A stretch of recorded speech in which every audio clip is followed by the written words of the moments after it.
I dag så skal vi smage sådan nogle her freeze-dried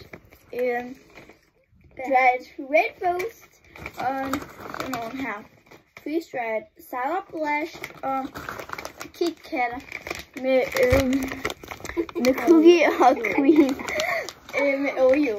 Så vi starter bare med dem her. Det har åbnet.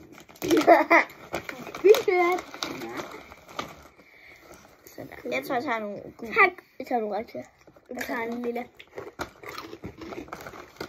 Ej, vi er gode. Ej, det giver os en 9 og 10. En 8,5. 8,5. 8,5. Ja, okay. Ja. Nu skal vi smage de her. Eller bare en mig. De er freeze-dried sour blush.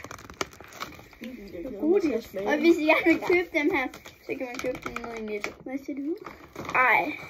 Okay, pizza. Ej, de er store.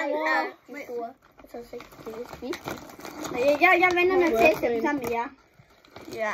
Ikke snart. Nå, men de skal være... Ej, prøv lige at se. Prøv lige at se. Prøv lige at se. Stop, Lily! Min er rigtig tyk. Er du klar? Nej, er ikke lige nu. Og posen ser sådan ud. Altså, der er kun 3 tilbage. 3, 2, 1.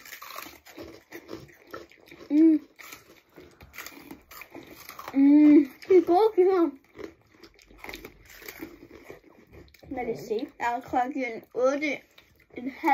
Nej, bare 8 ud af 10. Ja, 8 ud af 10. 7 ud af 10. 7,5 kan jeg give den. Jeg vil give den sådan 4 ud af 10. What? Jeg giver den 7,5. Kan jeg ikke lide den? Ja, jeg giver den 5,5. Og endelig 6,5. Jeg kan lige høre det.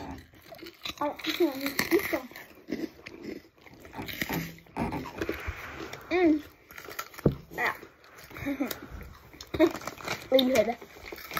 Ja, nu har vi det. Ja, og nu skal vi smage det KitKat med Oreo. Det tror jeg nok, det er den her. Det er nok de der Skittles, der jeg mest glæder mig til, men jeg har også rigtig mange dumme stemmer. Ej, det er pakket ind. Det er altid det, jeg skal starte med på noget. Og de ser sådan her ud. Ja, og jeg kan lige se, hvad... Ja, jeg ved ikke helt. Ellen, vi har set det. Nej, prøv at tage sådan her ud. Ej, så vil ikke prøve bare. Nej. Sæt dig tilbage. Sådan her. Og nu prøver vi med.